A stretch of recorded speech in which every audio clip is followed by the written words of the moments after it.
Hello नमस्कार साथियों, स्वागत है आप सभी का आपके अपने YouTube channel exam with Ashok में। आशा करते हैं कि आप लोग स्वस्थ होंगे और तैयारी बढ़िया से कर रहे होंगे। जैसा कि मैंने आपसे वादा किया था कि यूपीएसआई की चैप्टर वाइज के बाद हम क्या करेंगे, अपनी प्रैक्टिस सेट स्टार्ट करेंगे, तो मैंने वो स्टार्ट कर दिया। आज की हमारा दूसरा सेट है। पहला सेट जो मेरा बेटा हुआ था वो 2021 के प्रीवियस क्वेश्चन थे, इवन कह सकते हो सॉल्व पेपर थे, ठीक है ना। तो चलो ठीक है, वो क्वेश्चन आपने देख लिया होगा। लेकिन सेकेंड जो सेट 2 है ना, इसे क्वेश्चन देखिए और यहां से जो कंसेप्ट आपको नहीं आते हैं आप कंसेप्ट नोट करते चलिएगा, जिससे कि क्या होगा, बार बार वो कंसेप्ट सपोज दैट आपने कल लिख लिया, ठीक है ना, नहीं पता था आपने नोट किया, फिर एक टाइम के बाद फिर वो क्वेश्चन आएगा, भूल जाओगे, तो जो नोट रहेगा तो आपको याद आ जाएगा, ठीक है ना। तो लिखने की जरूरत है, ऐसा नहीं कि आप अगर पढ़ रहे हैं और ऐसे देख रहे हैं तो कोई फायदा नहीं होने वाला। कॉपी पेन आपके हाथ में होनी चाहिए। शुरू करते हैं आज का जो मेरा पहला क्वेश्चन है। कह रहा है यदि एक संख्या y58 7x 90 से पूर्णतः विभाजित है तो y माइनस एक्स का मान क्या है, ठीक है ना। तो मेरी बात ध्यान समझिए कि जो y, मैं क्या लिखूंगा, y587x जो संख्या है ना, ये 90 से क्या है, पूर्णतः विभाजित है। अगर 90 से पूर्णतः विभाज्य है तो मैं कहूंगा कि 10 9 90, कितना, 10 9 90। आपको पता है कोई संख्या अगर 10 से कट रही है तो आप इसका मतलब उसका यूनिट डिजिट क्या होगा, 0 होगा जरूर। भाई वो कह रहा है कि नंबर 90 से कटेगा, तो अगर नंबर 90 से कट रहा है तो 90 के फैक्टर से भी कटेगा। इसका मतलब ये है कि 10 और 9 दोनों से कटेगा। अगर 10 से कट रहा है तो x की वैल्यू हर हालत में 0 ही होगी। क्या होगी, 0 ही होगी। तो मैं कहूंगा 8 7 15 5 20 और मैं y की वैल्यू क्या रख दूं कि 9 से कट जाए। तो मैं कहूंगा कि अगर y की वैल्यू बेटा मैं 7 रख देता हूं तो 20 7 27 हो जाएगा। तो हमें पता चल गया कि y की वैल्यू कितनी मिल गई मुझे, y की वैल्यू 7 और x की वैल्यू क्या है, 0 है, ठीक है ना। तो y7 माइनस जब 0 करूंगा, यही हमसे पूछा गया है, y माइनस एक्स क्या होगा। तो मैंने y का मान निकाल लिया, यहाँ पे x का मान निकाल लिया और 7 में से मैं 0 घटाऊंगा तो 7 आ जाएगा। So option A is the right answer. Clear है बात। अगर इन केस आपको लगा कि सर, आपके मन में आया कि सर 10 और 9 क्यों लिया आपने, आपको ये पता है कि हम ऐसा नंबर लेते हैं। अगर आप कहें कि सर 15 छक्का 90 क्यों नहीं लिया, पहली बात तो ये है बेटा, 15 छक्का 90 इसलिए नहीं लिया कि जो दो नंबर लिया जाएगा वो दोनों आपस में को प्राइम हो। तो आपके मन में आएगा सर 18 पंचे 90 आप ले लीजिए, क्या दिक्कत है, 18 पंचे 90 ले लीजिए। बेटा क्या आपको 18 के फैक्टर टेबल रूल पता है क्या, नहीं पता है। तो 18 में आप यही कहते हैं कि जो नंबर 18 से डिवाइड होगा वो नंबर 18 के फैक्टर अर्थात 9 और 2 दोनों से कटेगा। तो मैंने ऑलरेडी 10 और 9 ले लिया, ठीक है ना। इसलिए 90 के केस में आपको हमेशा 10 और 9 का ही डेरिवेटिव रूल चेक करना होगा, याद रखना। जैसे 75 में 25 3, ठीक है ना, 88 में 11 8, ठीक है ना। समझ में आ रहा है कि नहीं आ रहा है। 15 में 3 और 5। तो क्लियर है, option A is the right answer. आगे चलते हैं कि जब n को 5 से विभाजित किया जाता है तो शेषफल 2 प्राप्त होता है। यदि n स्क्वायर को 5 से विभाजित किया जाता है तो शेषफल क्या प्राप्त होगा। यहां पे ध्यान देना, कोई संख्या है क्या, n है। n को जब 5 से विभाजित किया जाता है, आपने 5 से विभाजित किया तो जो शेषफल आया बेटा वो कितना आ गया, मेरी बात ध्यान से समझना, जो शेषफल आया वो क्या आया, वो 2 हो गया।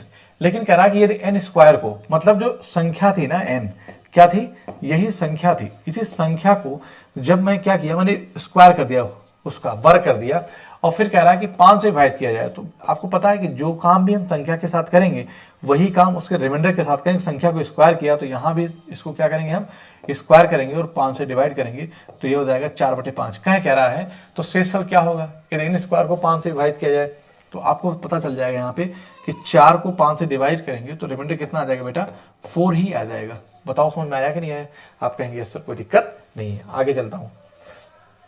अगर यहीं पे समझना चाहो कि आखिर में ये बात कैसे आई तो मैं समझा देता हूं कि ऐसा क्यों होता है। देख लो, जैसे मान लीजिए कोई नंबर लिखा है x, कोई नंबर लिखा है x, है ना, या n ही मान लेता हूं, थोड़ी देर के लिए नंबर n दिया है तो मैं n ही मान लेता हूं। n को जब मैंने 5 से विभाजित किया तो शेषफल क्या आया, मान लीजिए k टाइम गया तो शेषफल क्या आया, 2 आया।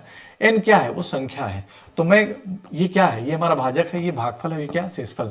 तो भाज बराबर क्या होता है, भाजक गुणे भागफल प्लस शेषफल। तो इसका मतलब n इक्वल टू क्या हो गया कि 5k + 2 हो गया। मेरी बात ध्यान से समझना। आगे कह रहा है कि इसी n स्क्वायर को, इसका मतलब संख्या को n स्क्वायर किया तो मैं क्या करूंगा कि 5k + 2 का जब होल स्क्वायर करूंगा तो आप देखिए क्या हो जाएगा, 25k स्क्वायर प्लस 4 प्लस 2 पंचे 10k हो जाएगा।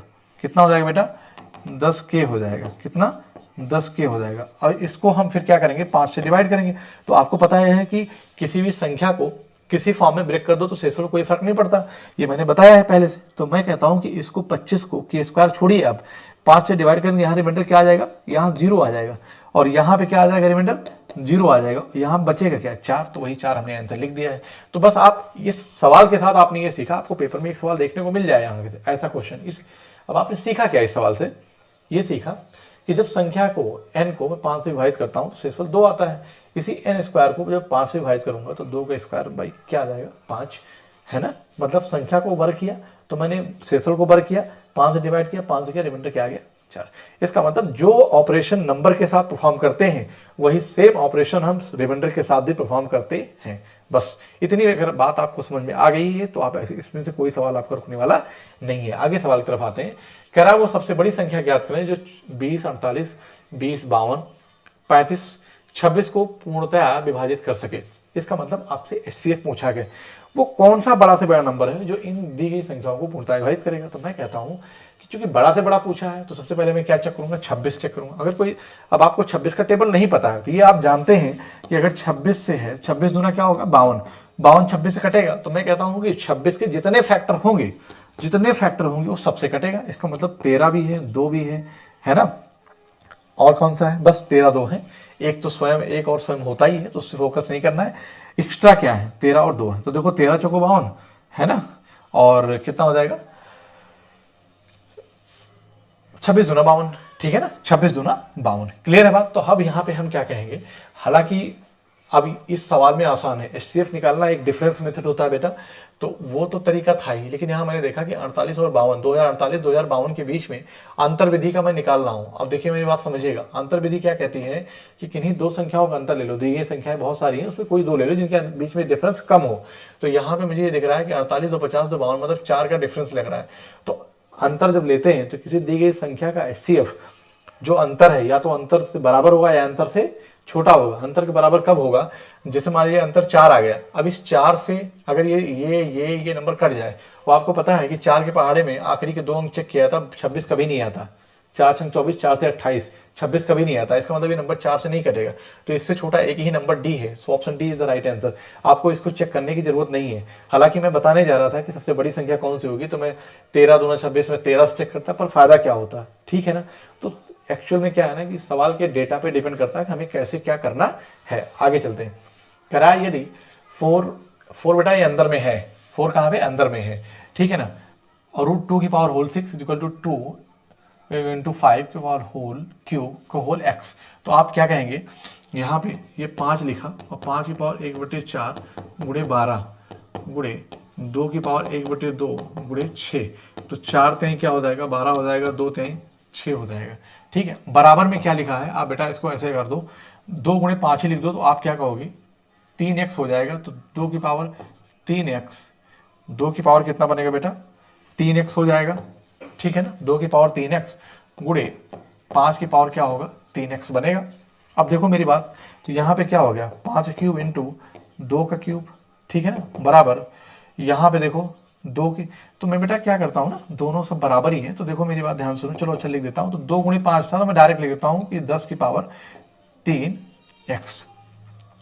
अरे भाई ये दोनों क्या है, बराबर है, मतलब पावर बराबर है, तो इनके जो आधार में गुणा हो जाएंगे। तो आप 2 गुणे 5 ब्रेक करोगे तो वही आ जाएगा फिर से, इसका मतलब ब्रेकेट लगा देता हूँ, चलो ऐसा हो गया। तो यहाँ भी सेम चीज़ है कि इसकी भी पावर सेम है, ये भी पावर सेम है, क्योंकि फार्मूला क्या कहता है कि a की पावर m इंटू बी की power m is equal to a b की पावर m हो जाएगा, ठीक है ना। या उल्टा कह दो, मैं अगर इसी को मैं और लिखना चाहूँ तो मैं क्या कह सकता हूँ, a की पावर m इंटू बी की पावर m कह सकता हूँ। तो चाहे आप इधर से यहाँ से देख लें, आप चाहें तो यहाँ से देख लें, कोई दिक्कत नहीं है। तो 10 की पावर 3x हो जाएगा। अब आप यहाँ देखिए कि 10 की पावर 3 है, ठीक, बराबर 10 की पावर 3x है, तो दोनों के आधार समान है। तो 3x इक्वल टू किसके हो जाएगा, 3 के कैंसिल हो जाएगा, तो x इक्वल टू क्या आ जाएगा, 1 आ जाएगा। सो ऑप्शन x का मान पूछा है, option b is the right answer. Clear है बात। तो आप अगर इन चीजों को समझ पाते तो इतना लंबा करने की जरूरत नहीं थी, फिर भी मैंने आपको यहाँ पे समझाया। आगे चलते हैं। क्वेश्चन नंबर 5 की बात करें बेटा, तो कह रहा है कि 9 सेंटीमीटर त्रिज्या वाली कांच की ठोस गोलाकार गेंद को पिघलाकर 3 सेंटीमीटर त्रिज्या वाली कांच की छोटी गेंद बनाई गई है, ठीक है ना। इन छोटी गेंदों की संख्या कितनी होगी, ये आपको बताना है। तो भाई एक बड़ी गेंद है, ध्यान दीजिएगा, एक बड़ी गेंद है और एक क्या बनाई गई, छोटी गेंद बनाई गई, ठीक है। तो ये आपको पता है कि इसमें से कितनी ज्यादा बनाई जाएंगी, कितनी गेंदें बनेंगी, मतलब बड़े वाले को जब हम पिघला कर छोटी छोटी बनाएंगे कितनी बनेंगी, तो बड़े का आयतन को छोटे के आयतन से क्या करेंगे, डिवाइड कर देंगे, तो मेरा आंसर डायरेक्टली आ जाएगा। मुझे पता है कि 4/3, चूंकि यहाँ पे जो कैपिटल आर है ना, इसकी जो त्रिज्या है बेटा वो कितनी है, 9 है, और स्मॉल आर है जो है यहाँ पे, इसकी त्रिज्या कितनी है, तो आप कहेंगे सर 3 सेंटीमीटर है, ठीक है ना। तो यहाँ पे हम क्या लिखेंगे कि 4/3 पाई आर क्यूब, और यहाँ पे क्या लिखेंगे 4/3 पाई आर क्यूब। 4/3 पाई कैंसिल होगा, और आपको पता है कि ये 3 है और ये कितना है, 9 है, तो मैं यहीं पे कुछ नहीं करूंगा। 9 9 81 भैया 709 गुणे 9 गुणे 9, इसका मतलब ये होगा, और 3 त्रिक का 9 गुणे 3 गुणे 3 गुणे 3 कर देंगे, तो 3 त्रिक का 9 हो जाएगा, और 3 त्रिक का 9 हो जाएगा, 9 त्रिक कितनी बनेगी, 27 बनेगी। कितना बनेगी, 27 बन जाएंगी, ठीक है ना। तो यहाँ पे बेटा ऑप्शन में प्रॉब्लम है, यहाँ पे ऑप्शन में प्रॉब्लम है, तो 27 इसका आंसर आएगा, ये ऑप्शन में मिसिंग है, ठीक है ना बेटा। कितना आएगा, इसके ऑप्शन में मिसिंग है, सो ऑप्शन कौन सा हो जाएगा, option b is the right answer. Clear है बात, आप कहेंगे यस सर कोई दिक्कत नहीं है, option b is the right answer. Clear है, आगे चलते हैं। क्या कह रहा है कि पी क्यू था आर का औसत भार 38 किलोग्राम है, यदि पी था क्यू का औसत भार 36 किलोग्राम है, क्यू था आर का औसत भार 32 किलोग्राम है, तो क्यू का भार क्या है। आप ये जानते हैं कि जब P प्लस क्यू की बात की गई यहाँ पे भी, और P क्यू प्लस आर की यहाँ बात की गई, तो मतलब यहाँ भी Q आ गया और यहाँ भी Q आ गया। हम ये जानते हैं कि औसत जो होता है, जो एवरेज होता है बेटा, वो क्या होता है, पदों का योग बटे पदों की संख्या, मतलब कि कुल प्रेक्षणों का योग। अगर यहीं पे औसत की बात करें बेटा तो क्या होता है, औसत की बात करें तो हम कहेंगे कि कुल प्रेक्षणों का योग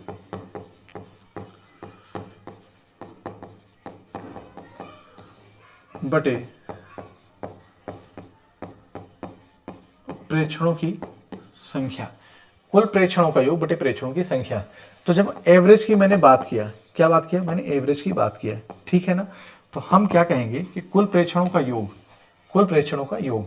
तो आप देखिए यहाँ पे, इसे मान लो कितने प्रेक्षण, 3 है, तो देखो मेरी बात समझो, अगर मैं 3 का औसत यहाँ पे जब मैं योग निकालूंगा तो औसत गुणे क्या करूंगा, प्रेक्षणों की संख्या। तो मैं कहता हूं कि अगर मैं P plus q plus r कर रहा हूं, minus P minus q minus r करता हूं, तो क्या आएगा, तो आप कहेंगे सर P क्यू आर आपने कर दिया, क्यू आ जाएगा। आपसे यही क्यू पूछा गया है, क्या है ये बात आप ओरली भी कर सकते हैं। कैसे, अब आप समझिए, इसको डायरेक्ट यहीं पे कर दो। मैं कहता हूं कि 2 P प्लस क्यू का औसत भार कितना, 36 है, तो मैंने कहा कि कितने हैं, 2 हैं, तो 36 औसत है, प्रेक्षणों की संख्या 2 है, तो 36 दूना 72, ठीक। और कितना है, 32 दूना 64, कितना हो जाएगा, 64, माइनस इन तीनों की बात करेंगे तो 38 गुणे क्या हो जाएगा बेटा, 3 हो जाएगा, 38 गुणे 3 हो जाएगा। तो मैं 38 गुणे 3 लिखना चाहूँ, 30 से 90 और 24 है ना, तो कितना हो जाएगा, 114 बन जाएगा। तो डायरेक्ट लिख देता हूँ 114, और यहाँ पे जो वैल्यू आएगी वो किसकी वैल्यू है, क्यू की डायरेक्ट वैल्यू आ जाएगी। तो आप चाहते तो एक लाइन में भी सवाल को आप कर सकते थे, क्योंकि ये बात अगर आपको समझ में आई है तो, लेकिन ये बात बेसिक आपके माइंड में होनी चाहिए। तो मैं कहता हूँ 4 2 6 तो 7 6 13, 136 माइनस 100 जब 14 करूंगा तो 6 में से 4 गया, कितना हो जाएगा, 2 हो जाएगा, और 3 में से 1 गया, कितना हो जाएगा, 2। इसका मतलब जो Q है ना, उसका जो वेट है, वो भार है, वो 22 किलोग्राम का है। So option D is the right answer. Clear है बात, आप कहेंगे यस सर कोई दिक्कत नहीं है। इधर चलो, क्वेश्चन नंबर हम 7 की बात करें कि एक हीरे का मूल्य उसके भार के वर्ग के अनुपाती है। मतलब क्या है कि अगर, आगे पढ़ लेता हूं सवाल, कि एक व्यक्ति से गलती से यह हीरा 3 टुकड़ों में टूट गया, इन 3 टुकड़ों के भार का अनुपात 4:3:2 है, उसे 18,720 की हानि हुई, तो हीरे का वास्तविक मूल्य क्या था। बेटा ऐसे सवाल जब भी हैं, जैसे ये पेन है, ठीक है, अगर इस पेन को 2 पार्ट में ब्रेक करूं, 2 पार्ट में, तो मैं कहूंगा 1 by 1, या 3 पार्ट में ब्रेक करूं, 3 पार्ट में, तो मैं कहूंगा कि अगर मैं कह दूं 2:3, क्या, या मेरी पेन गिर गई और टूट गई, तो मैं कहता हूं 2:3 के अनुपात में पेन ब्रेक हो गई, तो कुछ ना कुछ लॉस होगा। ये समझिएगा, कंसेप्ट यहां पे ये है कि जब भी कोई चीज गिर जाए और टूट जाए तो क्या होगा, कुछ ना कुछ लॉस होगा। इसका मतलब है कि अगर 2:3 के अनुपात में टूट गई, इसका मतलब ये है कि टोटल 3 था, तो एक पार्ट 2 बचा और एक ये जोड़ोगे तो एक ही बनेगा। इसका मतलब है कि जो कोई सामान था, हीरा था, जब वो टूटा तो वास्तव में एक्चुअल कितना था, 4 3 7 2 9 था, लेकिन ये था, लेकिन टूटने के बाद इस अनुपात में बट गया, ठीक है ना। तो यहां पे क्या कह रहा है कि उसका जो मूल्य अर्थात कीमत है ना, जो उसकी कीमत है वो डायरेक्टली प्रोपोर्शनल टू उसके भार के वर्ग के अनुपाती है। तो जो भार है ना बेटा, क्या है वो, जो भार है भार के वर्ग के अनुपाती है, ठीक है ना। हम यहाँ पे क्या कहेंगे कि एक हीरे का मूल्य उसके भार के वर्ग का अनुपाती है। तो अब देखिए मेरी बात ध्यान से सुनिए, तो जब यहाँ पे कीमत डायरेक्टली प्रोपोर्शनल टू भार का वर्ग मैंने किया, तो हम ये कहेंगे कि मान लिया कि पहले उस तो वास्तविक भार कितना था, 4 3 7 2 9 था। पहले जो टुकड़ा जब पूरा था, टूटा नहीं था, तो उसका जो कीमत थी वो 9 थी। यहाँ पे 3 टुकड़ों में टूट गया, तो मैं कहूँगा अगर टुकड़ा भार की बात कर रहा है तो पहले अगर 9 था तो उसका भार कितना होगा, भार कितना बन जाएगा, 81 था, 9 9 81, ठीक है ना। ये वास्तविक भार था, क्या था, वास्तविक भार था। आप कहें अगर कीमत क्या थी तो 9 थी, क्योंकि कीमत का वर्ग का क्या है, कीमत जो है वो भार के वर्ग के अनुपाती। तो आप यहाँ पे ऐसा कह दीजिए, चलिए ठीक है, हाँ। तो जो एक्चुअल में जो कीमत है ना, आप इसको कीमत बोल दीजिए, ये हो गया, ठीक है ना। अब किस अनुपात में टूटा, तो 4 3 2 के अनुपात में टूट गया। इसका मतलब है कि कीमत जो वास्तविक कीमत है उसकी 81 थी, लेकिन अभी कितनी हो गई, तो आप कहेंगे 4 का वर्ग और 3 का वर्ग और 2 का वर्ग, ठीक है ना। तो ये और ये जोड़ेंगे तो ये अब की हुई टूटने के बाद, तो 4 चौक 16 प्लस 9 प्लस 4, 16 9 25 4 29, 16 9 25 4 29। तो लॉस कितने का हो गया, एक्चुअल वास्तव में था कितना, 81 था, अभी कितना बचा, 29। इसका मतलब लॉस हो गया। तो आप कहेंगे 11 में से 9 गया, कितना हो गया, 2 हो गया, ठीक है ना। 7 में से 2 गया, कितना हो गया, 5। 52 का लॉस हुआ, और 52 करा उसे 18,720 की, हाँ 52 यूनिट की वैल्यू 18,720 है। तो पूछा है कि हीरे का वास्तविक मूल्य क्या था, तो हीरे का वास्तविक मूल्य क्या था, वास्तविक भार या वास्तविक कीमत कह दिया, तो यहाँ पे भार ना कहकर हम कह दें वास्तविक कीमत, तो कितना हो जाएगा, 81 आ जाएगा, ठीक है ना। कितना आएगा बेटा, 81 आ जाएगा, ठीक है। तो मैं कहूँगा कि 13 किससे कट करूँ, 13 चौको 52, ठीक है ना, 13 कम 13, 5 18 57, 13 चौको 52 और 13 चौको 52, 1440, ठीक है ना। तो 4 3 12 और 4 छंग 24, 360, ठीक है ना। तो मैं कहता हूं कि जो आया 360 गुणे 81, आपको पता है कि आंसर जो कुछ भी होगा 9 का मल्टीपल बनेगा, मतलब इतना भी मुझे करने की जरूरत नहीं थी, इतना भी मुझे करने की जरूरत नहीं थी। आप चेक कर लो क्या 9 का मल्टीपल मिल रहा है क्या, ये 5 3 8 2 10 ये नहीं है, ये 6 3 9 9 ये है, ठीक है ना। 7 2 9 6 3 9 ये भी है, 5 4 9 ये नहीं है। इसका मतलब या तो ऑप्शन आपका बी बनेगा या तो ऑप्शन सी बनेगा। अभी आप कुछ कह नहीं सकते, ठीक है ना। अब आप गुणा कर लीजिए, क्या करें बेटा, गुणा कर लें। तो मैं कहता हूं कि 9 गुणे 10 गुणे 4 कर दिया आपने, इससे फायदा क्या होगा कि 9 मतलब 9 लिखा, 9 चौक 36 गुणे 10 कर दिया, इसको मैं 81 को यहां से गुणा कर लूंगा, ठीक है ना। और वैसे पता है कि इस 81 को मैं क्या लिख सकता हूँ, जरा बताओ मुझे। तो आप कहेंगे सर 9 गुणे 9 लिख, 9 9 81 9 729, तो यहीं पे मल्टीप्लाई करूंगा तो 700 जब 29 आएगा और ये 10 हो जाएगा ना। तो आप कहेंगे यस सर, और 4 से मल्टीप्लाई करेंगे 7 चौक 28 है ना, 29 दूना 58 से 4, मतलब कि कहने का 29 160 आ जाएगा। So option C is the right answer. Clear है बात, आप कहेंगे यस सर, क्योंकि 9 चौक 36 360 आना है, लास्ट में 60 आना है। समझ बात आई कि नहीं आई, आप सवाल करना फोन में समझ लो, फिर से बता देता हूँ। हीरे का जो मूल्य है उसके भार के वर्ग के अनुपाती, मैंने ये मान लिया कि जो कीमत है ना भार के वर्ग के, मैंने माना कि उसका जो भार था पहले जो कुछ भी था टूटने से पहले, तो 4 3 7 2 9 था, टूट गया तो उसके भार के वर्ग के अनुपाती। इसका मतलब है कि जो 9 था तो 9 9 81 का वर्ग किया, तो यही से क्या हो गई कीमत। ये उसकी वास्तविक कीमत है बेटा, क्या है, ये उसकी वास्तविक कीमत है, ठीक। लेकिन टूटने के बाद उसकी कीमत क्या हुई, इस अनुपात में हो गई। तो 4 मतलब कि 16 9 25 4 29, 29 यूनिट हो गई। लॉस कितने हो गए, 81 से 29 पहुंच गया, लॉस हो गया कितने का, 52 यूनिट का। और कह रहा है कि 18,720 की लॉस हुआ, तो 52 यूनिट की वैल्यू 18,720। तो मुझे ये 81 था, तो मुझे देखने में मिल गया कि आंसर वही सही होगा जो 81, मतलब 9 से 9 का मल्टीपल होगा। तो मैंने चेक किया तो ये नंबर और ये नंबर दोनों 9 से कट रहे थे, फिर मुझे क्या करना पड़ा, गुणा करना पड़ा। तो यहां से मैंने देखा कि जब मैं 13 से कट किया तो मुझे कितना मिला 360 गुणे 81 मिल गया। 360 गुणे 81 को मैंने 81 को 9 गुणे 9 लिख दिया और 360 को 9 गुणे 10 गुणे 4 लिख दिया। लिख सकता हूँ, अरे भाई 9 चौक 36 धामा 360 9 81, तो मुझे इतना पता 9 गुणे 9 गुणे 9 729, 10 जीरो लगा देंगे और गुणे 4 कर देंगे, 7 चौक 28 है ना, 29 गुना 58 और 58 गुना 116, जीरो लगा देंगे, लास्ट में कितना 160 आ जाएगा। So option C is the right answer. Clear है बात, आगे चलते हैं।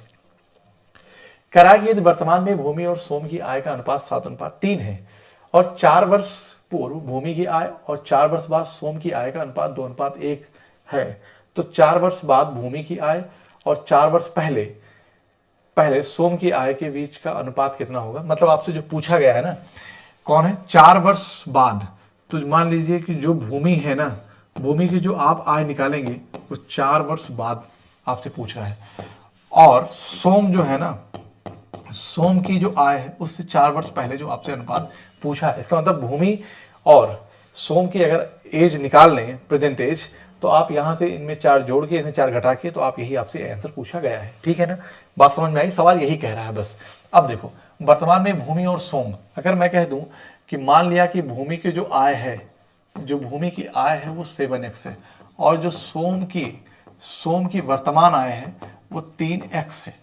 वर्तमान आय की बात किया मैंने, भूमि और सोम की, और 4 वर्ष बाद भूमि, 4 वर्ष पूर्व मतलब पहले, तो भूमि कितना है 7x है, तो मैं कहूंगा कि पूर्व जाएगा तो क्या करेगा -4 घटा देंगे। 4 बार मैंने कहा कि आपकी एज क्या है, आपकी एज मान लीजिए आप 22 साल के हैं, 4 साल पहले तुम्हारी एज क्या थी, तो आप कहेंगे सर 22 - 4, आपने कहा 18, मैंने कहा कैसे, तो आपने कहा सर प्रेजेंट एज से मैंने घटा दिया, तो वही पूछा है कि 4 वर्ष पूर्व, तो मैंने प्रेजेंट एज से क्या किया उसको घटा दिया।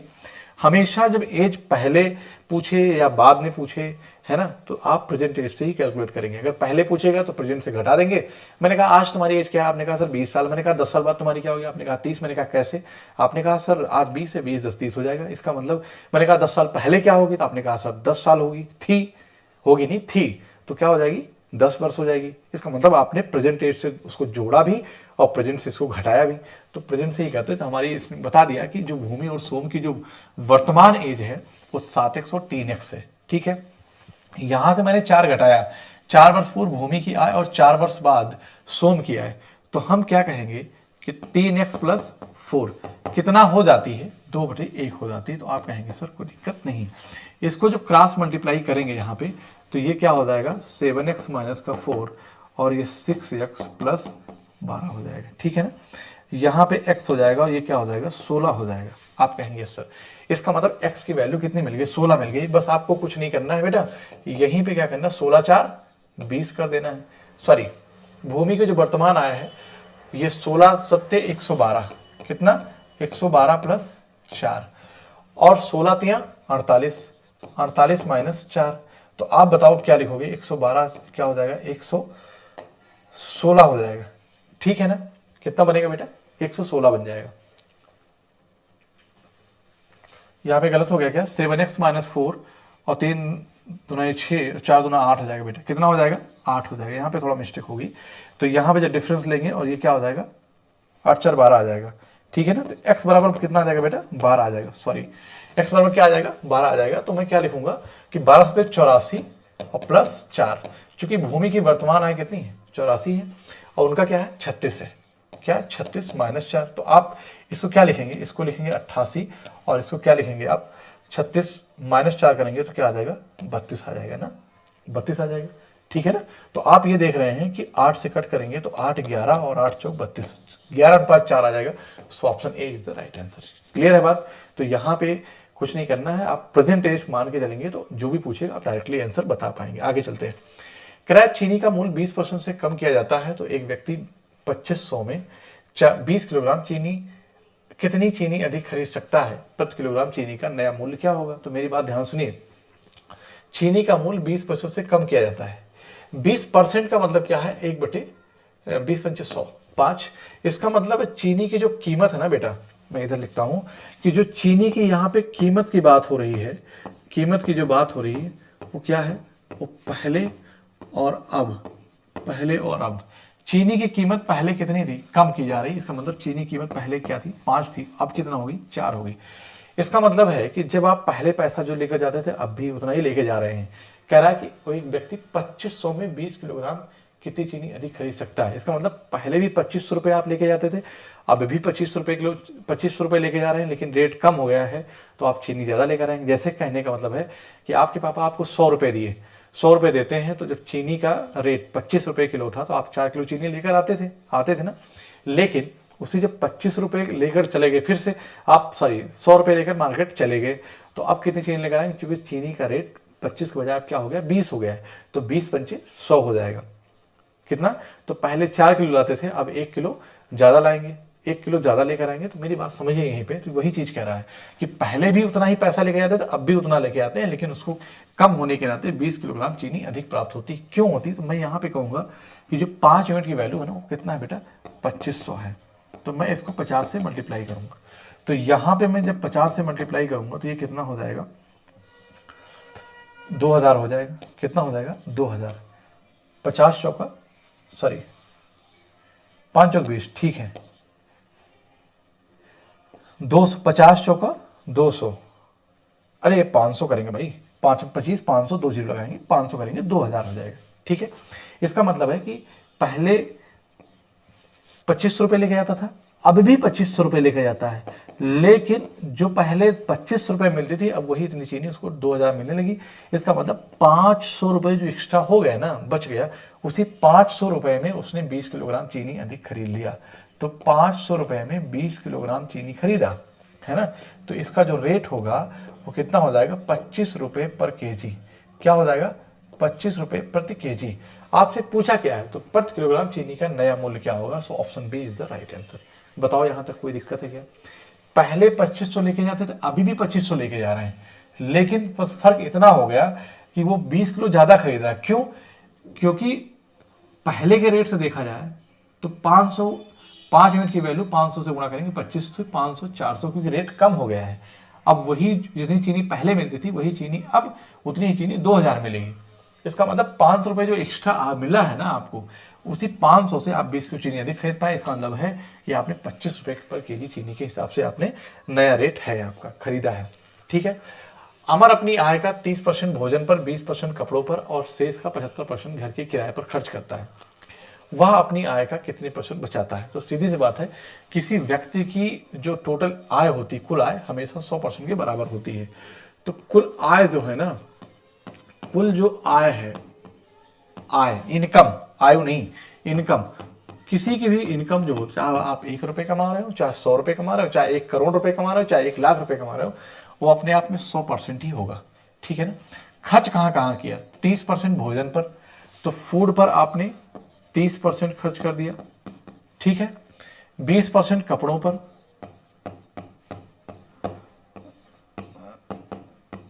20% कपड़ों पर और शेष का 75%। इसका मतलब ये हो गया, और यहाँ पे 50% बच गया। ये क्या? 50%। इस 50% में क्या करेंगे आप? इस 75%, इसका मतलब ये हो गया कि 50 का 75% क्या करेंगे? अरे भाई, शेष का 75% घर के किराए पर खर्च करता है और वह अपनी आय का कितनी % बचाता है?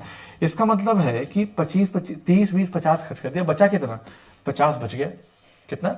50 बच गया। तो आप कहेंगे इसी 50 का 50% का, चूंकि लास्ट में आंसर परसेंट में आया है, ध्यान देना मेरी बात, उसी 50% का 75% जो हम निकालेंगे, तो 25 या 75, 25 चौका 100, 12.5 करेंगे तो 12.5 या 36, 37.5 आ जाएगा।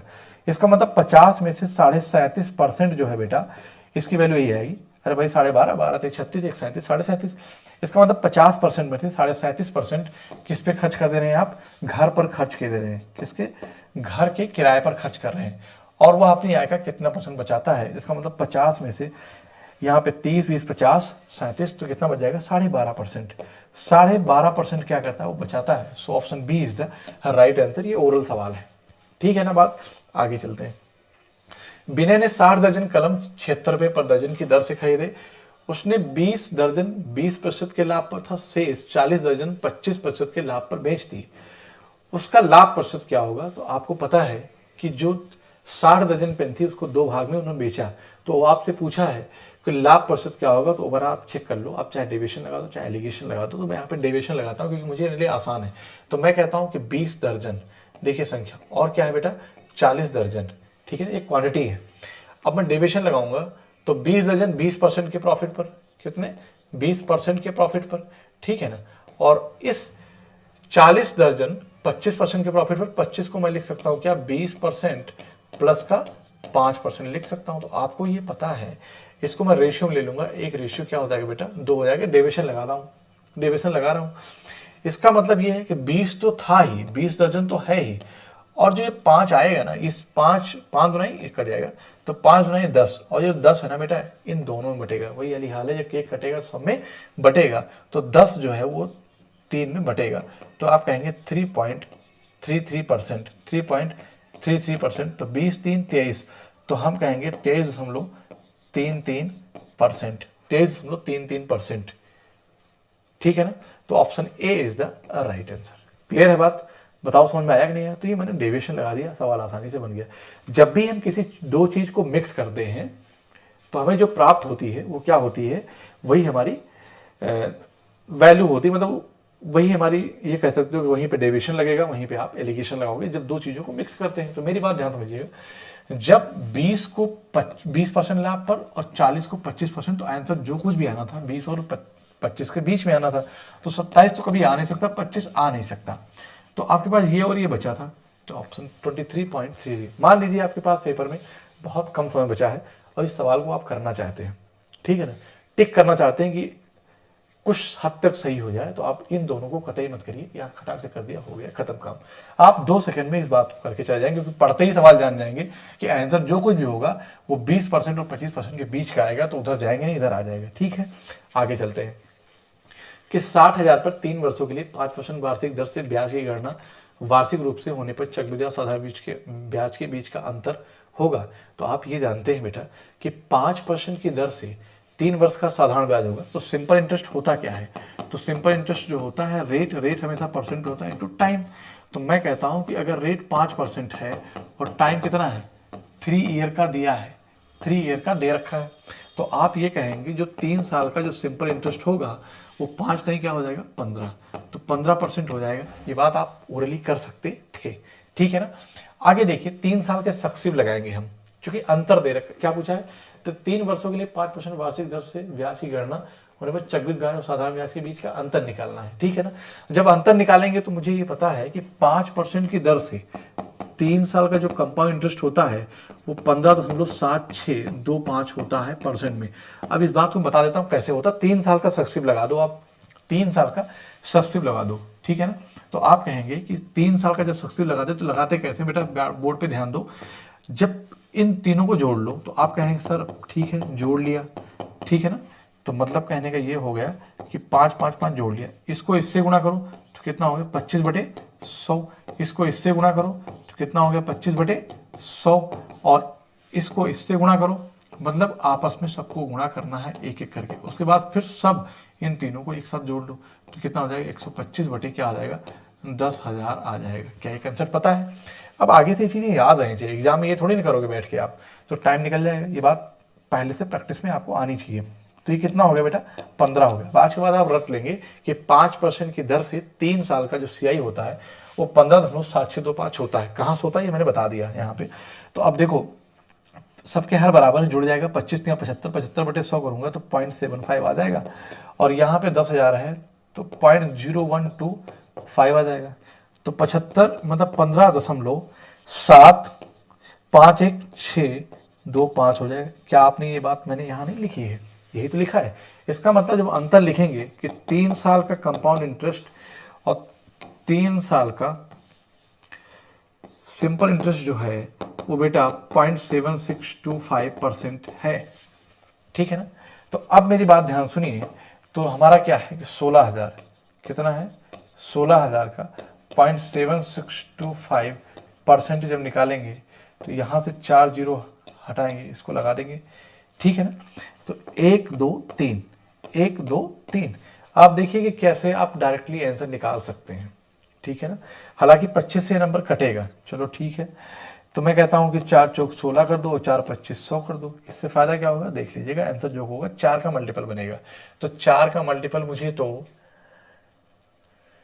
कौन सा दिख रहा है, 40 दिख रहा है। चलो फिलहाल बना लेता हूं। तो मैं यहाँ पे कहूंगा कि 25 तियां 75, 75 और क्या होगा 1 76, तो 0 12 हो गया, 0 बाहर जाएगा, 25 पंचे 125।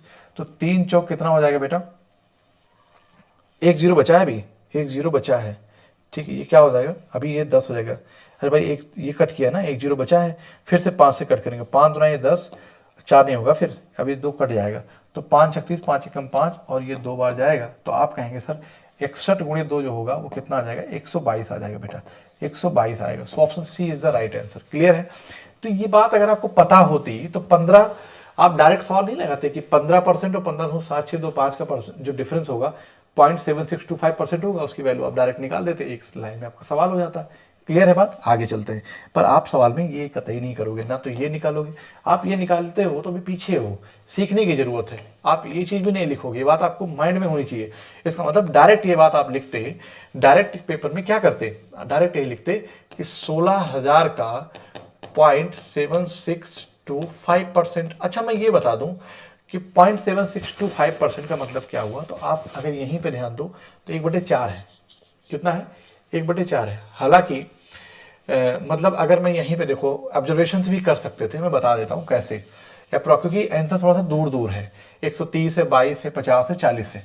आपको पेन ना चलाना पड़े, कोशिश ये होनी चाहिए। आप मेरी बात ध्यान सुनिए, मैं कहता हूं 100% की वैल्यू कितनी है, 16,000, ठीक है ना। तो 1% की वैल्यू कितनी हो जाएगी, 160 आ जाएगी। आप मुझे बताओ कि 1% है क्या, ये 0.7625 नहीं है। इसका मतलब है जो आंसर होगा वह 160 से छोटा होगा। आप मुझे बताओ कि ये करीब 1% का 1/4 से थोड़ा ज्यादा, मतलब कि 3/4 थोड़ा ज्यादा है। तो मैं कहता हूं कि 3/4 आप निकाल लो, उससे जो कुछ भी आंसर आएगा थोड़ा ज्यादा आ जाएगा। आप कहेंगे ना 4 चौक 16 और 4 3 12 120। आप देखिए मैंने कहा जस्ट थोड़ा बड़ा होगा आंसर, तो 122 कर दिया। आपको ये सब कुछ भी करने की जरूरत नहीं है। तो ये तो होगा बेटा ऑब्जर्वेशन, ये करना पड़ेगा आज के डेट में, क्योंकि इतना समय नहीं रहता, 15 से 20 सेकंड मैक्सिमम सवाल पे आपको मिलता है। तो अब आसान ऐसा डेटा दे दिया जाएगा, आप कैलकुलेट करते रहोगे, ठीक है ना, कैलकुलेट करते रहोगे। तो आपको कैलकुलेशन की तरफ नहीं जाना है, आपको तो सोचना है कि क्या चीजें हम डायरेक्ट बना सकते हैं। यही था 16,000 था, 0.7625 था। तो ये 3/4 मतलब 1 से कम है, 1 से कम है, मतलब 100% की वैल्यू। अरे भाई 100% की वैल्यू कितनी है बेटा, तो आप कहेंगे सर 16,000 है, कितनी है, 16,000 है, तो 1% की वैल्यू कितनी आ गई, 160 आई।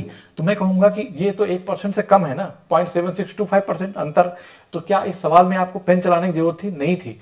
आप बता देते कि आंसर जो आएगा 160 से कम आएगा, लेकिन दूर दूर है। अगर पास पास होता तो मुझे कैलकुलेट करना पड़ेगा, दूर दूर दे रखा है। तो मैं ये कहूंगा कि ये 3/4 के बराबर है। अरे भाई 75% थोड़ा ज्यादा है, 3/4 से जस्ट थोड़ा सा ज्यादा है। 3/4 निकाला तो 3/4 करूंगा तो 4 3 12 120 आएगा, जस्ट बड़ा नंबर 122 है, यही हमारा आंसर है। ठीक है, अगर दूर दूर नहीं होता, पास होता तो मुझे करना पड़ता। आगे चलते हैं। खैर आपने, उम्मीद करते हैं इस बात को आपने सीखा होगा। चलते हैं कि पी क्यू था आर एक कंपनी के साझेदार हैं। किसी एक वर्ष में पी का लाभ 1/6 भाग प्राप्त करता है, क्यू लाभ का 1/7 भाग प्राप्त करता है और आर 36,250 प्राप्त करता है। तो पी को लाभ के रूप में कितनी राशि प्राप्त होगी। ध्यान समझिएगा, मैं क्या कहता हूं कि पी का लाभ 1/6 है, तो पी क्यू था आर एक कंपनी के साझेदार हैं। देखो मेरी बात ध्यान सुनो कि अगर मैं कह दूं कि जो लाभ है, क्या है, लाभ है, वो डायरेक्टली प्रोपोर्शनल टू किसके होता है, पूंजी होता है, पूंजी गुणे समय, पूंजी गुणे समय के होता है। ठीक है ना। एक बात और ध्यान रखिएगा, जैसे सपोज दैट हम एक बिजनेस स्टार्ट कर रहे हैं, 2 लोग मिलकर, ठीक है ना। हमने 50,000 रुपए लगाया और एक ने 1 लाख रुपए लगाया।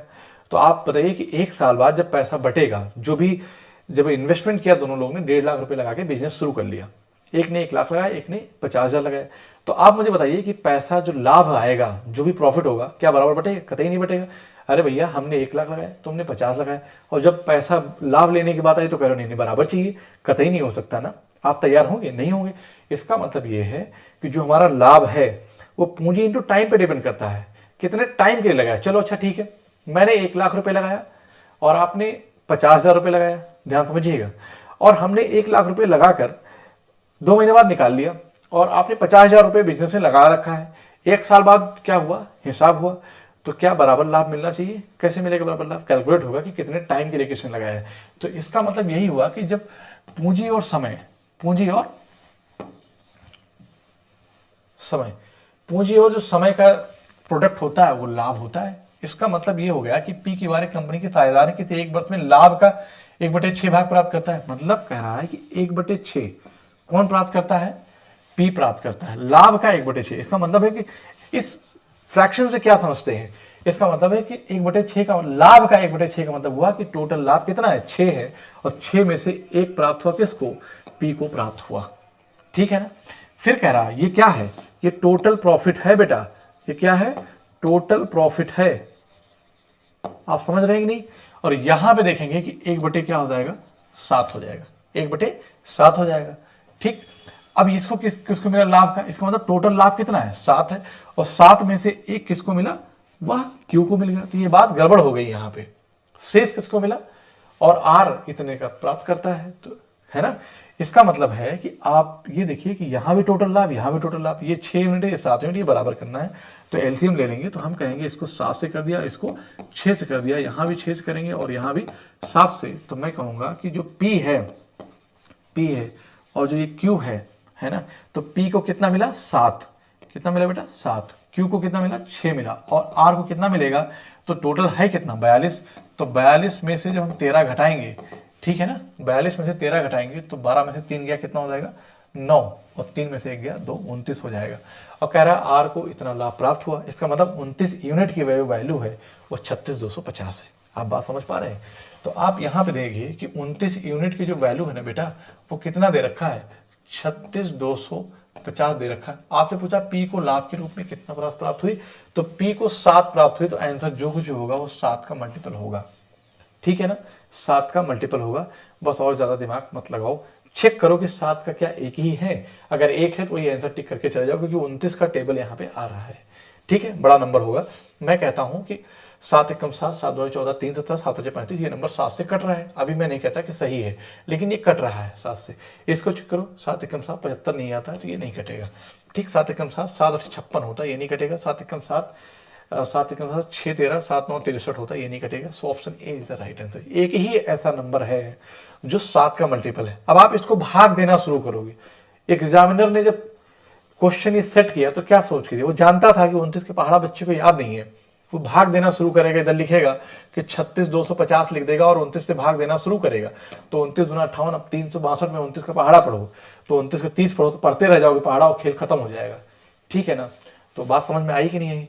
तो आप मल्टीपल चेक के लिए, और 7 का मल्टीपल एक ही ऑप्शन था, आप चेक करके देख लीजिए, कैलकुलेट करके यही आंसर आएगा। क्लियर है, आगे चलते हैं।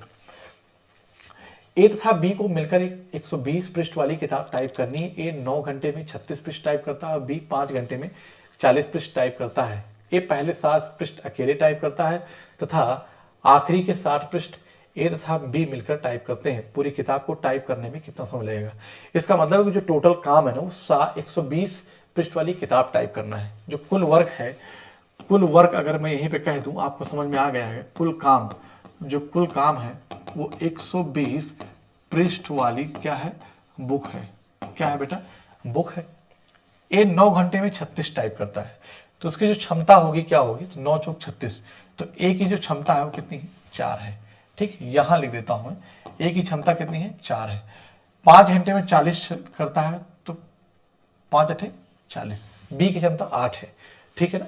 कह रहा है कि ए पहले 60 पृष्ठ, इसका मतलब है कि 120 पृष्ठ करना है, तो 60 अकेले ये करता है, तो ए की क्षमता है कितनी, 4 है। तो 4 15 60, तो चूंकि घंटे में है, घंटे में है तो 15 आवर हो जाएगा। फिर जो 60 अगला बचा है, उस 60 को दोनों मिलकर, ए और बी मिलकर करते हैं, तो कितना करेंगे, 8 4 12, तो 12 पंचे 60, है ना। यहाँ पे 5 और हो जाएगा। तो कह रहा है कि पूरी किताब को टाइप करने में कितना समय लगेगा, तो आप कहेंगे 15 5 20 घंटे लगेगा। बात समझ में आई कि सवाल में कुछ भी नहीं था। मतलब यूपीएसआई में आप देखेंगे लैंग्वेज में सवाल बड़े बड़े रहते हैं, पर सवाल में मुझे लगता नहीं कि बहुत दम रहता, आराम से पढ़ने की जरूरत होती है। लेकिन अगर अचानक आप एग्जाम में देखेंगे तो घबरा जाएंगे, इसलिए पहले से प्रैक्टिस करा, मतलब करके जाने की जरूरत होती है, इसीलिए मैं करा भी रहा हूँ। आप देखिएगा कि एक से एक बढ़िया से बढ़िया सवाल हैं। अगर पूरी सेट को आप करीब 40 सेट कराऊंगा, ठीक है ना। अगर इतना प्रैक्टिस सेट आप करके चलेंगे तो इससे एक भी बाहर सवाल आने वाला नहीं है। आप इसी में से कोई ना कोई कंसेप्ट बेस्ड सवाल रहेगा, सवाल नहीं रहेगा, कंसेप्ट इसी में से रहेगा, इससे बाहर कोई नहीं जाएगा, ठीक है ना। ए, बी और सी क्रमशः 6, 9, 18 दिनों में अकेले एक काम को कर सकते हैं, ठीक है। वे सभी मिलकर एक दिन के लिए काम करते हैं और फिर ए और बी काम छोड़ देता है। अकेले काम करते हुए सी शेष काम को पूरा कितने दिन लगेंगे, ठीक है भाई। इसका मतलब ये हुआ कि ए, बी, सी 6, 9, 18, क्या कहूंगा 6, 9 और 18। तो यहां पे जो एलसीएम आएगा वो कितना आ जाएगा 18। यही क्या होगा, यही बेटा हमारा कुल काम आएगा, यही कुल काम आएगा। 6 त्रिक 18, 9 दूनी 18 और 18 एक 18। आप कहेंगे इस कोई दिक्कत नहीं है। वे सभी मिलकर एक दिन काम करते हैं। इसका मतलब है कि ए प्लस बी प्लस सी एक दिन काम करते हैं। इसका मतलब 3, 2, 5, 1, 6, 6 गुणे एक दिन में, तो 6 काम करेंगे। कितना काम करेंगे, 6 काम करेंगे। 18 काम था, 6 काम हो चुका, बचा कितना 12 काम बच गया शेष। कह रहा फिर ए और बी काम छोड़ देते हैं। इसका मतलब अब जो अकेले करते हुए है ना, सी शेष काम को पूरा कितने दिन करेगा। सी की क्षमता 1 है, शेष काम कितना है, यही हमारा क्या है, शेष काम भी है। शेष काम आप यहां भी लिख सकते हो, क्या शेष काम, क्या लिख सकते हो, शेष काम। तो बात हो रही है। और एक क्षमता है कितनी, 1 है, तो कितना हो जाएगा 12, क्या लगेगा 12 दिन लगेंगे। तो कह रहा है कि सी शेष काम को पूरा करने में कितने दिन लेगा। तो आप कहेंगे सी इज द राइट आंसर, अर्थात 12 दिन लगेंगे। सी आंसर होगा और 12 दिन आ जाएगा। तो कहेंगे option C is the right answer. Clear है, आगे आते हैं। एक टंकी में 3 नल ए, बी और सी, ये टंकी को हमेशा 10, 20 और 25 घंटे में भर सकते हैं। सबसे पहले तीनों नल एक साथ खोले जाते हैं। 2 घंटे के बाद नल सी बंद हो जाता है। ए और बी चलते रहते हैं। प्रारंभ से 4 घंटे के बाद नल बी भी बंद हो जाता है। शेष टंकी को अकेला नल ए से भरा जाता है। नल ए के स्वयं के द्वारा किए गए कार्य का प्रतिशत ज्ञात कीजिए। तो मेरी बात ध्यान सुनिए कि एक टंकी में 3 नल ए, बी, सी, सबसे पहले जरूरी ये होता है कि तीनों भरने वाले हैं, कोई खाली करने वाला भी है। तो कह रहा है कि ये टंकी को 10 नल भर सकते हैं, मतलब कि आप प्लस लगा दो, प्लस ये बताता है कि तीनों भरने वाले हैं। तो कितना है 10, 20 और 25। तो 10, 20 और कितना है 25 है, ठीक है ना। इनका जब एलसीएम लेंगे बेटा तो 25 सबसे बड़ा नंबर है। 25 की टेबल हम पढ़ेंगे और 25 के पहाड़े में क्या होना चाहिए, 25 के पहाड़े में जो नंबर आए वो नंबर 10 और 20 के पहाड़े में होना चाहिए। तो ऐसा नंबर 25 दूना 50, 20 के पहाड़े में नहीं आता। 75 20 के पहाड़े में नहीं आता।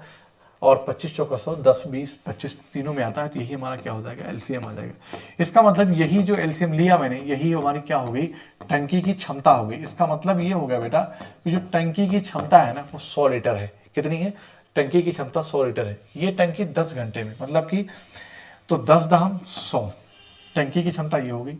लेकिन नल ए की क्षमता कितनी है, 10 घंटे, मतलब लीटर पर 10 यूनिट पर आवर कह सकते हो। 10 यूनिट पर आवर, 1 घंटे में है ना, या यूनिट टाइम में किया गया कार्य ही किसी व्यक्ति की क्या कहलाता है, क्षमता कहलाता है ना, क्या कहलाता है, क्षमता कहलाता है। यूनिट टाइम में किया गया कार्य। यहाँ पे 20 पंचे 100, 25 चौका 100।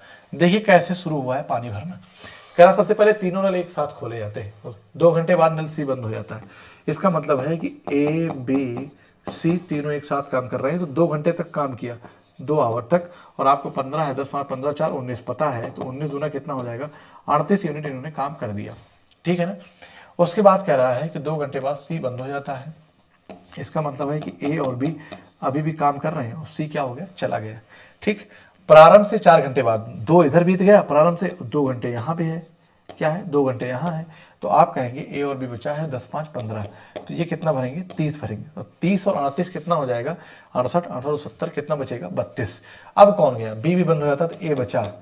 इसका मतलब है कि जो 32 यूनिट बचा है ना, इसको सिर्फ और सिर्फ कौन भरेगा, नल ए के स्वयं के द्वारा किए गए कार्य का प्रतिशत ज्ञात कीजिए।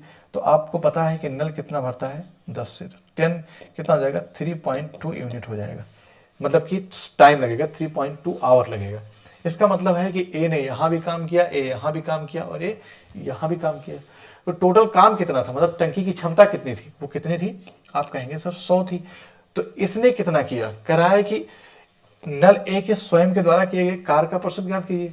तो 2 घंटे यहाँ, 2 घंटे यहाँ, 3.2 यहाँ, तो 2 2 4 3 7, मतलब 7.2 आवर काम किया और 1 घंटे में 10 काम करता है, इतना काम कर दिया। तो आप कहेंगे सर 72/100 काम किया, इसका मतलब 72% काम किया। 100 में किसी चीज का मान ही क्या कहलाता है, परसेंट कहलाता है। तो आप चाहे 100 लिखो या ना लिखो, तो 72 तो आएगा ही आएगा। बात समझ में आएगी नहीं है? बढ़िया सवाल था, आगे चलते हैं। करार रोहन एक निश्चित राशि को साधारण ब्याज पर उधार लेता है। ब्याज की दर पहले 3 वर्षों के लिए 3%, अगले 5 वर्षों के लिए 4% तथा अगले 7 वर्षों के लिए 6% वार्षिक है। यदि वह 2059 ब्याज के रूप में चुकाता है तो उधार ली गई राशि है, ठीक है ना। तो कोई भी राशि उधार ली जाएगी अपने आप में क्या होगी, 100% होगी। चूंकि हम यहाँ पे कह रहा है किस रेट से ब्याज पड़ रहा है, मतलब कि रेट किस से पड़ रहा है, साधारण ब्याज से पड़ रहा है, रेट अलग अलग दिया है। तो हम जानते हैं कि जो सिंपल इंटरेस्ट होता है वो रेट परसेंट इंटू क्या होता है, टाइम होता है। यहाँ पे लिखा है कि ब्याज की दर 3 वर्षों में 3%, इसका मतलब कितना हो जाएगा, 9%, ठीक है ना। 5 वर्षों में के लिए 4%, 5 चौक 20%, प्लस 7 छंग 42, तो आप क्या कहेंगे 42%, बराबर किसके, 2059 के रुपए में चुकाता है। तो उधार ली गई राशि क्या है, तो आप क्या कहेंगे कि 20 40 20 60 और 69 2 71, है ना। तो या तो इधर एक ले आओ, तो 40 30 70 1 71, मतलब कहने का ये है कि 71% की जो वैल्यू है ना वो कितना है, 2059 है। तो 100% मूलधन पूछा है, तो उधार ली गई राशि क्या है, तो प्रिंसिपल आपसे पूछा है। इसका मतलब कोई भी चीज अपने 100% होती है, तो 71% की वैल्यू 2059 है, या यूनिट कह दो, कुछ भी कह दो, कोई फर्क नहीं पड़ेगा। 100 यूनिट की वैल्यू कट जाएगा, परसेंट कटेगा, तो कोई मतलब नहीं है। यहाँ पे मैं क्या करूंगा बेटा, आप मेरी बात ध्यान सुनिए। आपको ये पता है कि मैं जब इसको कट करूंगा, देखो ध्यान से, जब इसको मैं कट करूंगा तो 71 का 1 पॉइंट समथिंग जाएगा, 100 को डिवाइड करूंगा, तो मुझे पता है कि आंसर जो आएगा वो 2059 से ज़्यादा आएगा। 2059 से ज़्यादा सभी आंसर हैं। लेकिन आप मुझे देखिए कि ये 71 के बजाय मैं इसको 70 कर दूँ थोड़ी देर के लिए, इसको क्या कर दिया, 70 कर दिया, छोटा किया ना, ये छोटा कर दिया मैंने। 71 की जगह क्या कर दिया बेटा, 71 था तो मैंने इसको थोड़ी देर के लिए 70 मान लिया, 70 मान लिया। 70 से जब मैं करूंगा तो यहाँ पे जो आपका आएगा या 14 से 98, मतलब 14% आ जाएगा, ठीक ना। कितना आएगा, 14%। या आप ये कह सकते हो, आप इसको ऐसे बता देता हूँ, देखो ये 71 है, इसका या तो आप पहाड़ा पढ़ो, है ना, क्या पढ़ो, पहाड़ा पढ़ो।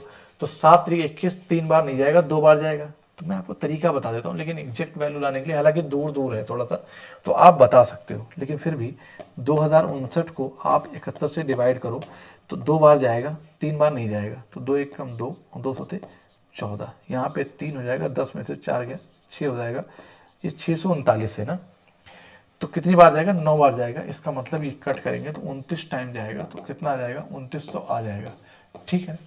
और क्या कर सकते थे इसमें, सर ये भाग ना करते तो और क्या करते हैं, तो इसमें एक चीज और ये हो सकती थी बेटा, लेकिन करेक्ट एग्जैक्ट ना पाते हम, तो यही सही था कि कट रहा था। नहीं तो हम क्या लिखते कि 71 और कितना 29, तो 1 प्लस 29 बटे क्या लिख दिया, 71। तो आप जानते हैं 71 में 71 और 29 कितना, 100 बटे इतना हो जाएगा। तो आपको पता है कि 2000 क्या हो जाएगा, 59 प्लस, फायदा नहीं होगा कोई, क्योंकि 2000 फिर से कट करेंगे तो फिर गुणा ही करना पड़ेगा। उससे बेहतर है कि हमारा वही सही है। आगे चलो, 6000 की राशि 2 समान वार्षिक किस्तों में चुकाई जानी, कितने, 2 समान वार्षिक किस्तों में चुकाई जानी है।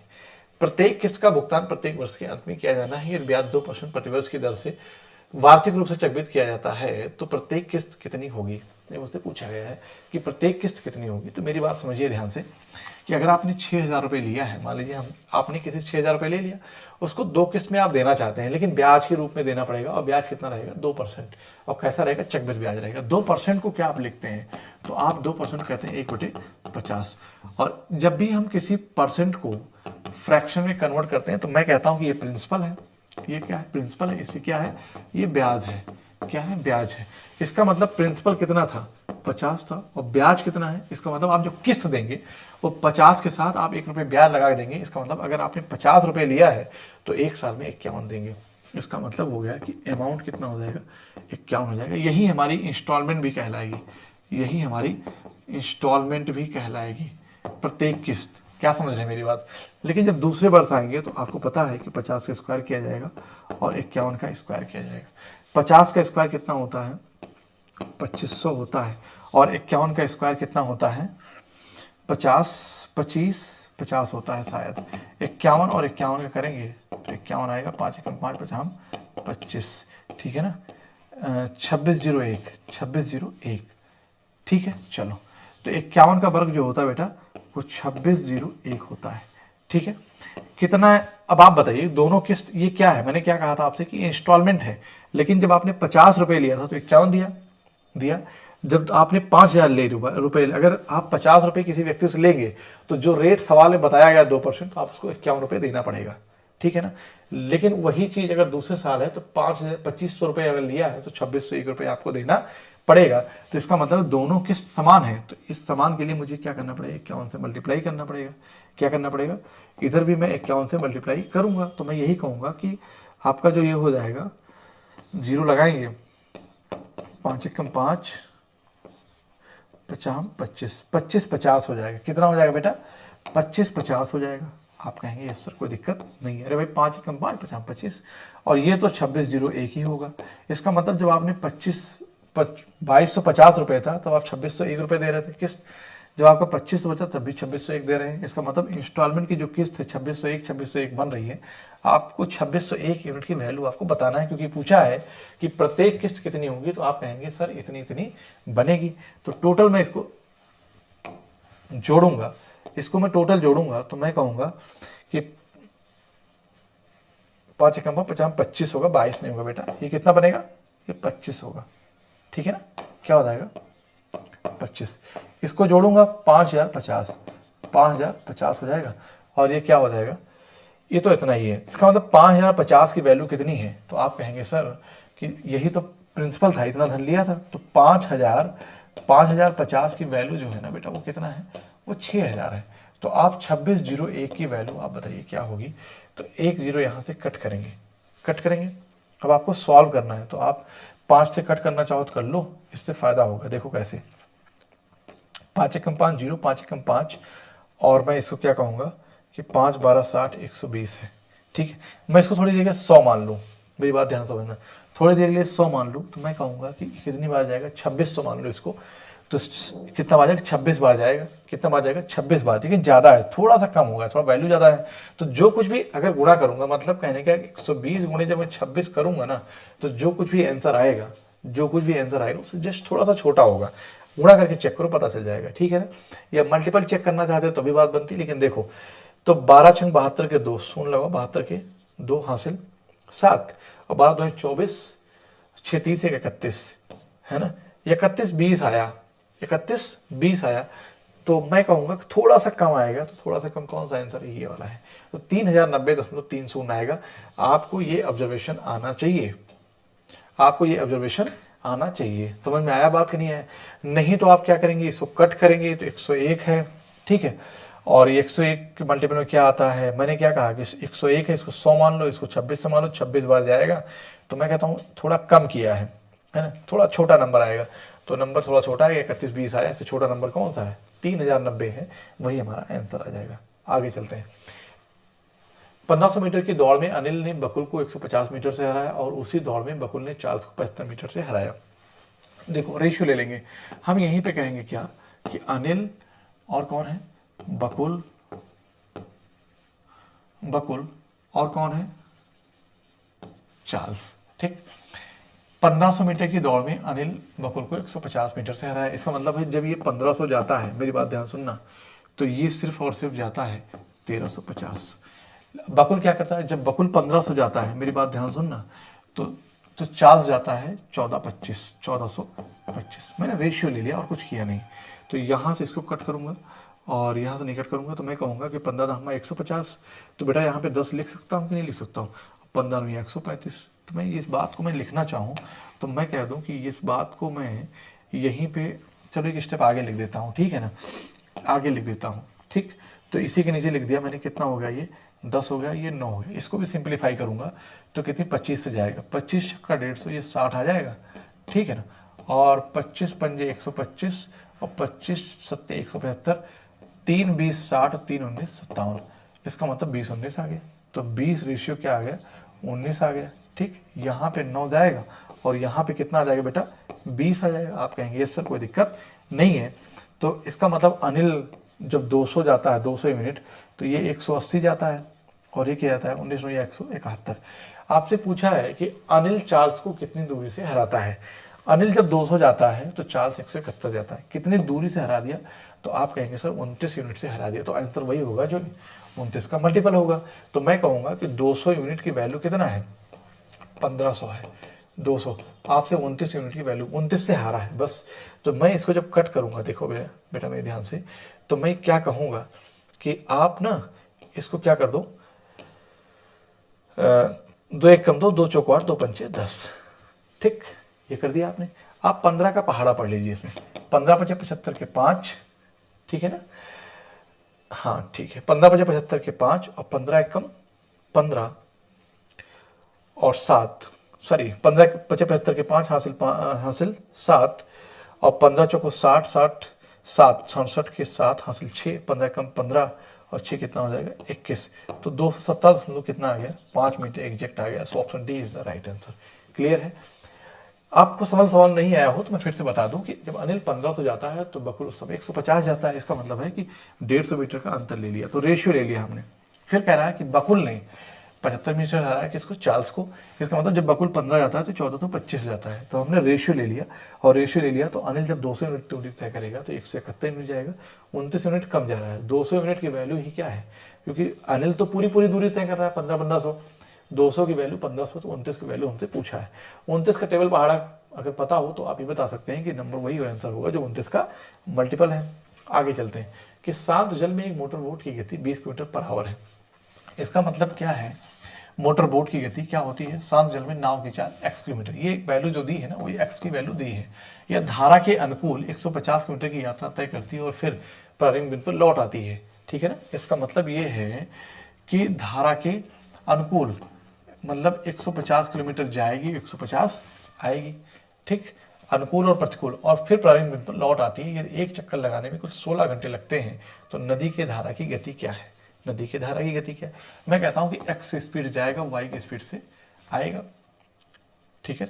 तो आप ये जानते हैं कि जब धारा की गति होगी तो x प्लस क्या हो जाएगा y, ये मतलब डाउन स्ट्रीम स्पीड से जाएगा और अप स्ट्रीम से आएगा, तो अप स्ट्रीम से जाएगा तो x माइनस वाई हो जाएगा। x की वैल्यू आपको पता है, इसका मतलब है कि 50 क्या होता है distance upon speed. Down stream में ये सब क्या है बेटा, कि टोटल स्पीड ही तो है, मतलब धारा के साथ।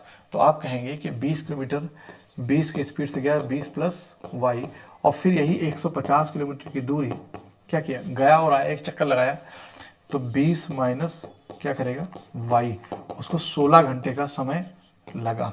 कितना, 16 घंटे का। 150 बाहर ले लिया कॉमन, क्या बेटा 150 बाहर ले लिया, ठीक है ना। तो 20 माइनस वाई और प्लस 20 प्लस वाई अपान ए प्लस बी ए माइनस बी, ये ए प्लस बी ए माइनस बी, 20 का स्क्वायर माइनस वाई स्क्वायर, तो हम कहेंगे कि 400 माइनस वाई स्क्वायर बराबर किसके है, तो आप कहेंगे सर 16 के है। किसके हैं, 16 के है, ठीक है ना। ये वाई से वाई कैंसिल हो जाएगा, 20 20 क्या हो जाएगा 40 हो जाएगा, ठीक है ना। तो मैं यहीं पे कहूँगा कि 150 गुणे 40 और ये उधर जाएगा, 16 चौको कितना हो जाएगा 64 माइनस 16 वाई स्क्वायर, ये उधर जाएगा, मतलब ये उधर आएगा ये इधर आएगा, तो 15 चौको 60 6000 हो जाएगा। तो 16 वाई स्क्वायर की जो वैल्यू होगी बेटा, वो 16 वाई स्क्वायर की जो वैल्यू होगी वो कितना आ जाएगी, वो 400 आ जाएगी।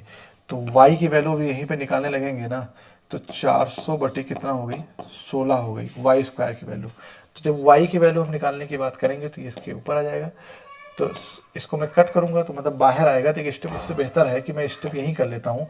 तो y की वैल्यू 20 बटे क्या आ जाएगा 4 आएगा, 4 पंचे 20। इसका मतलब है कि जो धारा की चाल है y d is equal to, D जो है हमारा वो राइट आंसर है, मतलब y is equal to 5 kilometre per hour. ठीक है, आई होप कि आपको समझ में आया है और अच्छा भी लगा होगा। अगर अच्छा लगा है तो आप कमेंट करके ज़रूर बताएं कि आपको क्लास कैसी लगी। मिलते हैं आपसे अगली क्लास में, लगातार हमारे साथ जुड़े रहिए। अगर आप ऐसे ही क्लासेस देखना चाहते हैं तो हमारे चैनल को प्लीज़ लाइक शेयर और सब्सक्राइब करें। Thank you so much. जय हिंद।